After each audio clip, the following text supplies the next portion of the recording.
Hello. So mayong buntag mga igsoon nga Kristo. O nabilagyod sa atong langit ng Amahan sa ngalan ni Jesus. So sa dili pa nato sugdan no mga igsoon, kaya nasugdan namang daan no. Sa atong mga kaigsuonan. So ginawilkam ko gali atong mga kaigsuonan no nga gikan pagliti. Tapos sa atong igsuon pod nga gikan sa Mitsayap no. Akong Maninoy no, Bernard Buscato, atong igsoon Brother Rene no, Kanyiti, ug atong igsoon Leonardo no.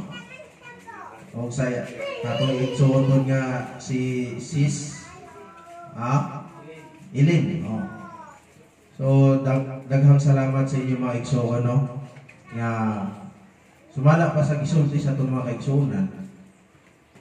So kung tinuod ta ng bantay, no, nakaila sa Diyos, no, huwag nagabantay sa mga sugo sa Diyos, so kinanglan din nga itong tumanon. No? Sa mga itong mga kaigsuonan nga, miyanhila na sila dili, aron sa pagtuman, no, sa kamubuton sa Diyos. Kaya kung kining atong mga buluhaton mga igsoon diri sa espiritu ug sa kamatuoran, sugo pa ning tawo, kini sila dili sila makaabot siguro diri, no? Isipan ninyo unsa kalayo ang liti, no? Pila ka oras ang biyahe gikan dito para na makaabot diri. So, parehas mo na sa una kabalos na misinyo, no? Mga igsoon. No? O patong isipon mga igsoon bitaw. Kung ingon lang at kini sugo sa tawo, siguro dili ta magkitaay, no? Kaya naman, unsa mata dito, kapoy-kapoy, ta gasto-gasto rata, no? Pero sumala sa isulti sa taigsoon, pinaagi sa pulong, no? Ang kahalugan sa sugo sa Diyos, mao man ang ginatawag na kaluwasan. Diba? Kinabuhing dayon. Mao na ang matag usa nagapaningkamot, no? Aron sa pagtuman ining maong sugo kay kini baya kining dakong sugo siya kung atong isipon mao kini ang gilubong no kung ginatawag nga manggan o treasure no nga sadya nga ato kini nga makutkot o ato kini makaplagan so sigurado yun maharuhay ang atong kinabuhi og sa kalibutan pa di ba kung atong isipon isa na siya ka treasure nga ginatawag once na imo na kining matres, no? Pero wala pa sure, no? Di ba? Once na imo na kining matres, kunya, uban na nimo sa sure, nakuha na yun mo na. Sa diyan na imo makuha na, kunya, pag-apply nimo, ang sulod niya na, binarita. Di ba? Dili pa mabago ang imong kinabuhit, pinaagi ni anang buta. Dili pa ka maharuhay. Dili pa mahimo na nimo ang tanan, tungkol kay daghan naman kang kwarta. So maupo di siya mga igsoon ang kahulugan. Kung kamo kita mutuman, no, maningkamot kayo sa pagtuman sa sugo sa Dios, no? Kay kini ang kahulugan mao ang kinabuhing dayon. Amen. Maharuhay ta ini abot sa panahon mga igsoon. Dili ko malipay ana. Napaka nato ang Dios, no? Sumuna siya nga sa gisulti sa atong mga kaigsuonan, gibasa naman ni atong tema. Likayan ang ginato ang ginatawag nga pagpili ng mga tao. No? Kaya nga naman ang Diyos kung atong isipon walay pinili, no? Walay pagpili diha sa matag usa ka nato. No? Kaya nga naman kung ang Diyos aduna may pagpili sa matag usa ka tawo mga igsoon. Wala na lang unta niya buhatan. Di ba? Ang tanan nga gibuhat sa Diyos, no? Nga mga tawo iya na siya nga gihigugma. Walay iyang gisalikway niya anak gawas sa tong mga nagbuhat o dautan. Pero bisan pa sa tanan nga nagbuhat o dautan, gihatagan pagtsansa Ginoo nga magbago. Gawas na lang yun sa mga tao nga bisag unsa nimo sulti pinaagi sa pulong, mao na gyud na siya siguro ang katumanan, no? Sa masulat. Mao na kamo kita mga igsoon dili kita mo pakita, no? Sa atong tema karon nga ginaingon, dili kita pakita o pagpilig mga tao, no? Kaya kung atong isipon mga igsoon, aton basahon ang atong tema, no? Kaya isa-isahon nato ni siya. Taas pa mang oras na to, no? Alas 11 kuman, no? So atong basahon atong tema, Santiago 2:1.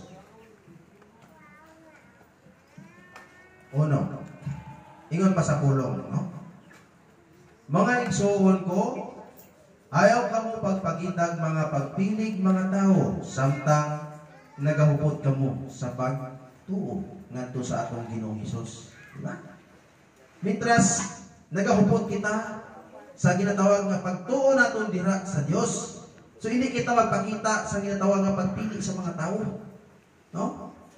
Nga ginahambal kay kun adunay mosulod sa inyong tigom nga usa ka tawo nga may mga singsing nga bulawan o nagasapot siyang manindot nga bisti o mosulod usab ang usa ka tawo nga nagasapot og sinina nga sanot og kamo mutagad kaniya nga maanindot og bisti og moingon kaniya ari ka diri lingkod sa maayong dapit samtang sa tawong kabos moingon kamo oy pagtindog o lingkod diha sa salong.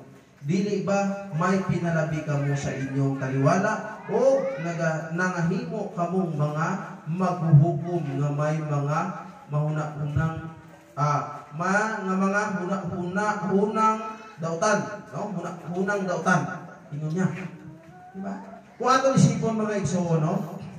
Kini siya nga mga pulong gisulti ni siya tungod kay bisan sa unang panahon ay tamo na ni siya.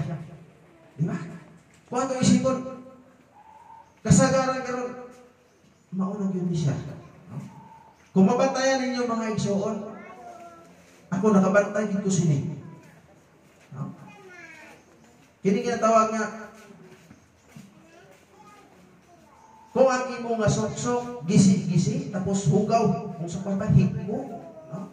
Tapos magsunod ka dira sa ginatawag nga, butang naton sa mga opisina, God, mabantayan nimo nga ang pagtratar sa ginatawag nga mga trabahante dira sa sulod. Kung magsulod ganito pormado kayo nga sus naka-postura ba.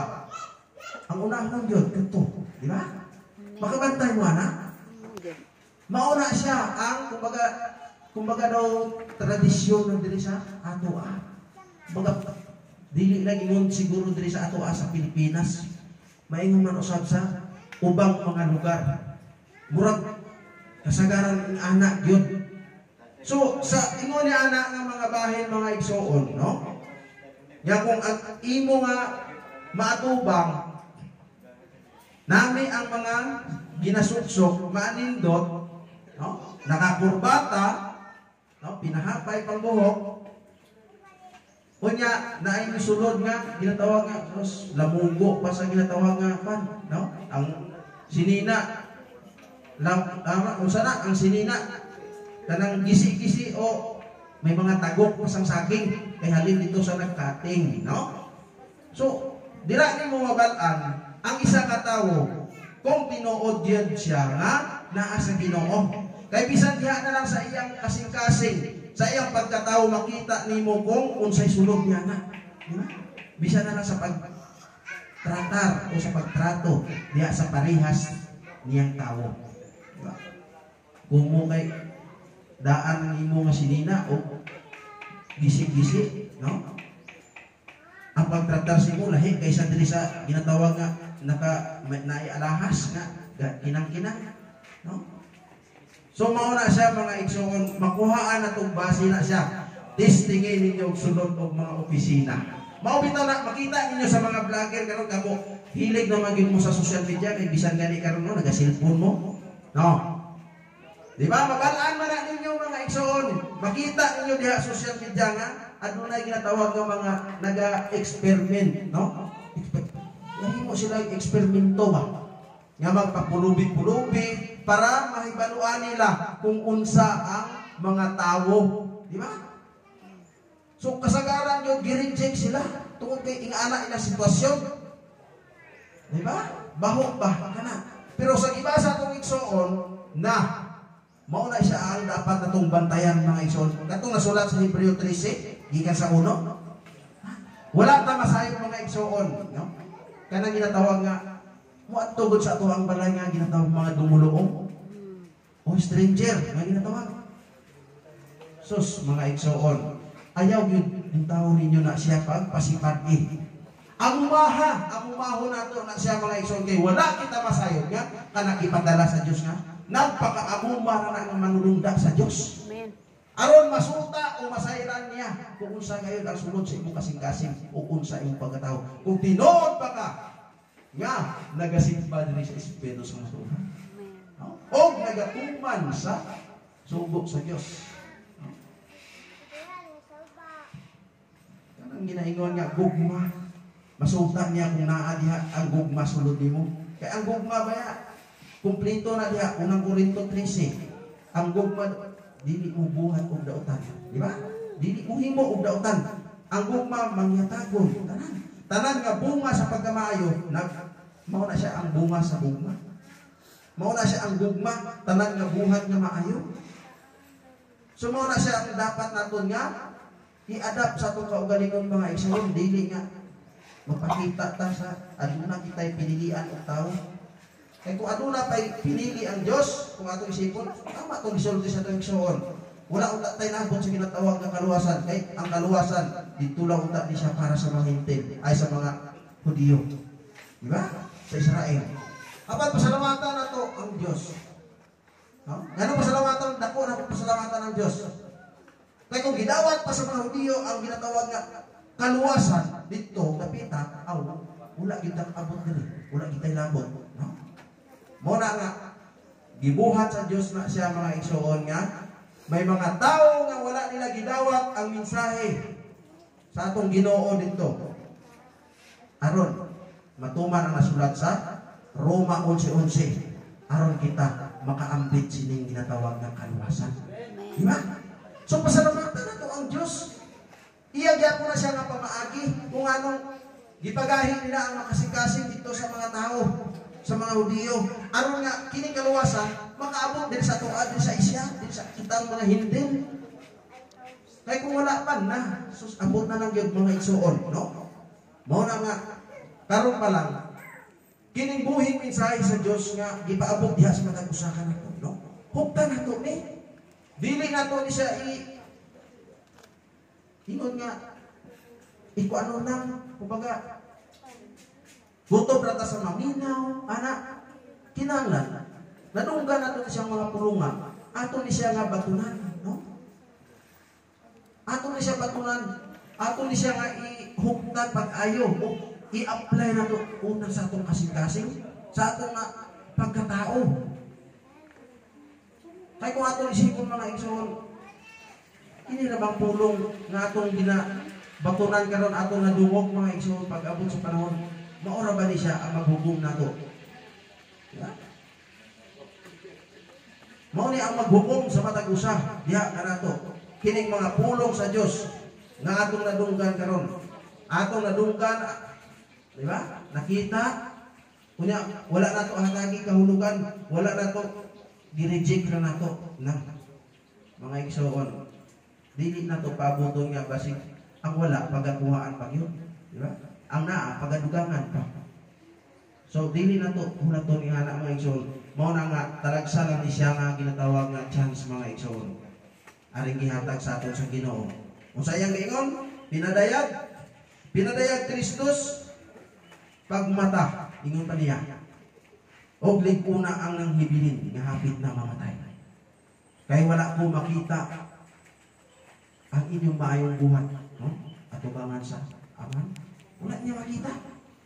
Wala niya makita ang mga maayong nga buhat sa mga tao. Mao na siya nga giingnan pa sila nga pagmata. Kay basig may absan kita sa ginatawag nga kangitngit. So ato gining basahon gon aron dili tama ligas mga igsoon. Gamay ra man siya pinadayag Kristus. Unsa iyang gingon? Pagmata og liguna ang nanghibilin nga hapit na mamatay. Kay ang imong mga buhat wala ko makita nga hingpit sa tubangan sa akong Dios. Busa hinumdumi ang imong nadawat. Hinumdumi ang imong nadawat o nadungog. Tumana kini o paghinulsol. Kay kung dili ka man ugaling magmata nan muanha ako ingon sa kawatan ug dili ka mahibalo unsang taknaa paga-anhaon ko ikaw. Diba? So, hulaton pa ba naton nga mga tao, mga igsoon nga moabot ni siya nga takna? Nga paga-anhaon kita. So may naunta, unasayon tang ganun sa kita, anhaon din sa Ginoo aron nga kita magabadlungon, no? Kaya ang giingon pinaagi sa pulong ang iyang pagbalik, mao naman ang katapusan. Mao naman ang hukom sa matag usa diha kanato. Mao naman ang atong pag-atubang diha sa iyang hukmanan pag-abot sa panahon. Unya, paabuton pa ba nato ni nga anhaon ta? Kay parehas pa siya sa usa ka kawatan nga walay nasayon. Kay kung nasayon pa lang taon-ta mga igsoon, na pagusto taron, no? Preparahan nato unta na siya. No? Nga muanha na siya akong agalon sa sunod adlaw, no? So karon preparahan gyud nako, no? Pero kay walay tawo nga nasayon mga igsoon sa takna, di ba? Bisan usa ka nato, bisan pagani ang anak, gawas sa amahan nato. Walay nasayon sa takna. So mao na nga, kamo kita karon mga igsoon, wala man kanato usa nga nasayon sa ginatawag nga takna.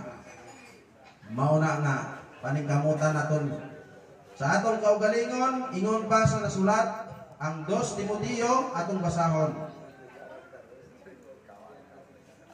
Mao kini ang iyang giingon pinaagi sa pulong.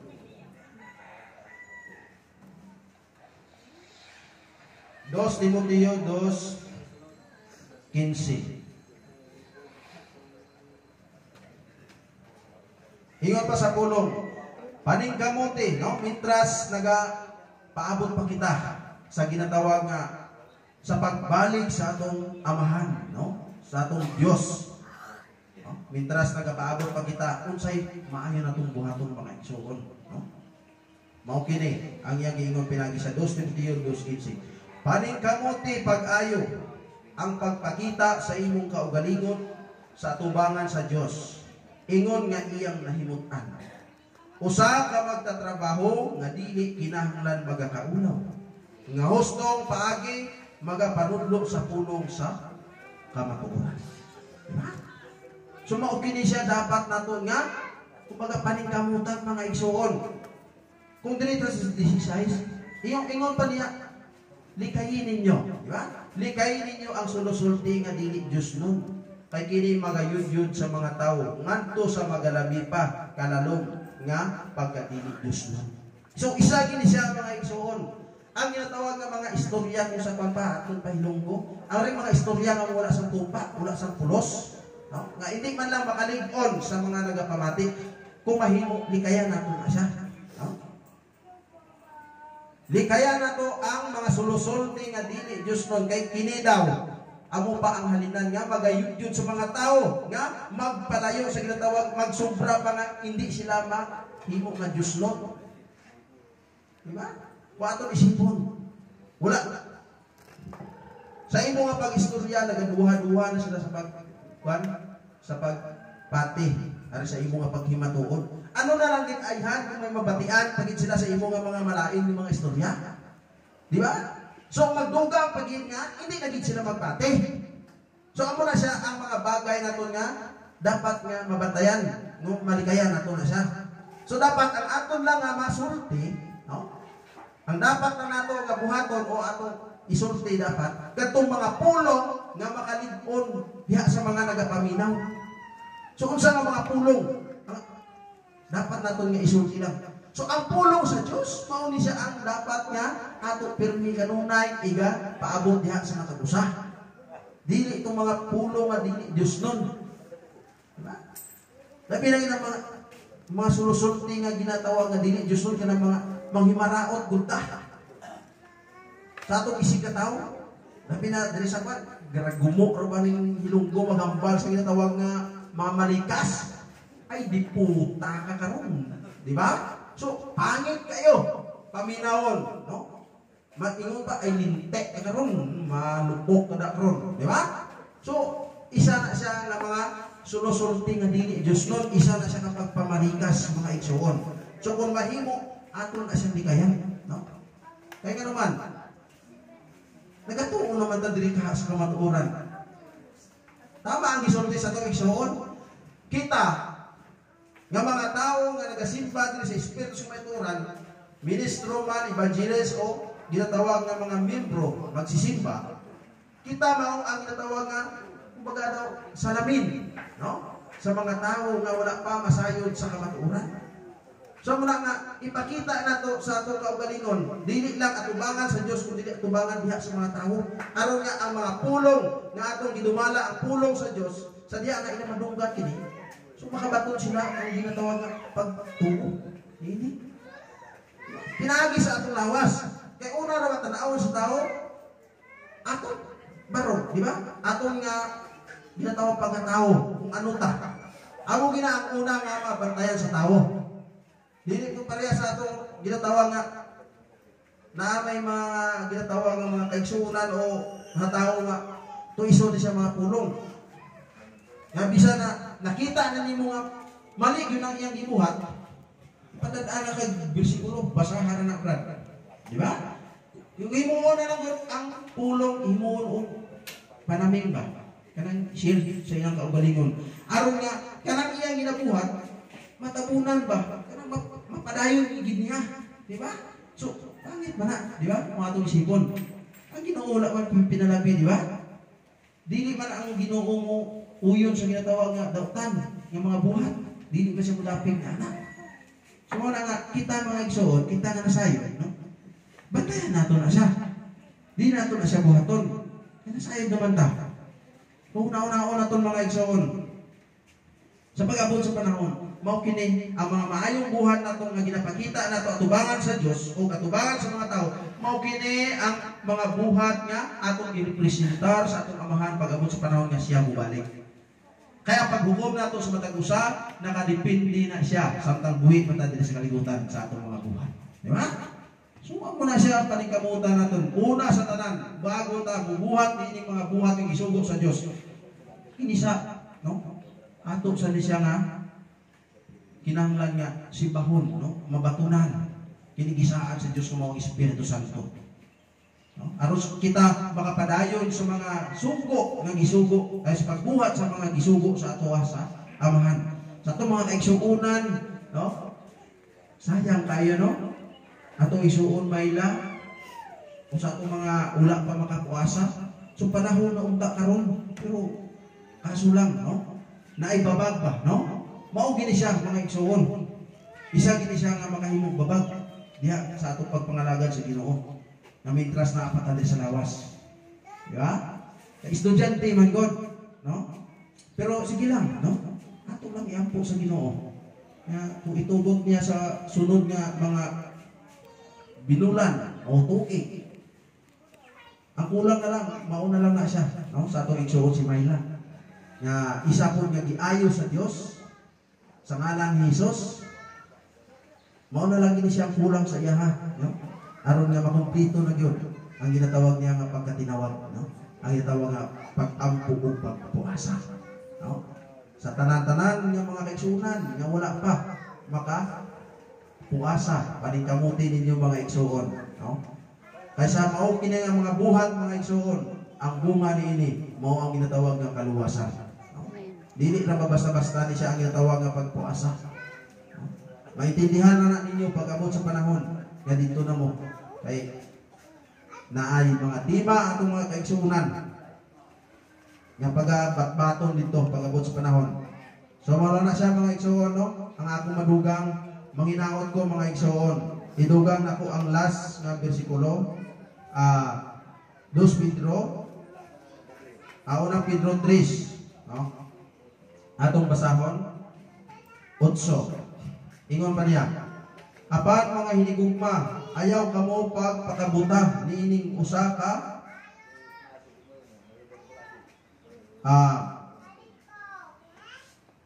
apan mga hinigugma, ayaw kamo pagpakabuta niining usa ka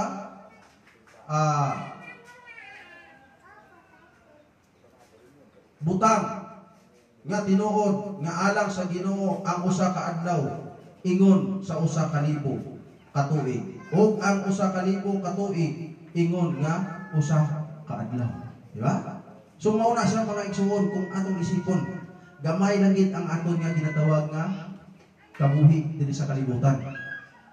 Gihatag sa aton sa Ginoo gamay lang nga panahon. Walay tawo nga nagadugay diri sa kalibutan, mauna nga mitras na apa ni sa atoa ang ginatawag nga kahayag, no? Paningkamutan naton mga igsuon. I-grab naton ni siya ang gihatag sa aton nga kaluwasan nga wala gidawat dito sa Israel, no? So palakpakan nato ang Dios mga igsuon. Daghang salamat, no? Sa atong amahan sa ngalan ni Hesus o sa atong tanan mga kaigsuonan nga ato nga tagaliti o ato igsuon diri sa Litsayap, no? So dalay ko ng Dios sa ngalan ni Hesus o daghang salamat o ato ibalik sa atong ministro.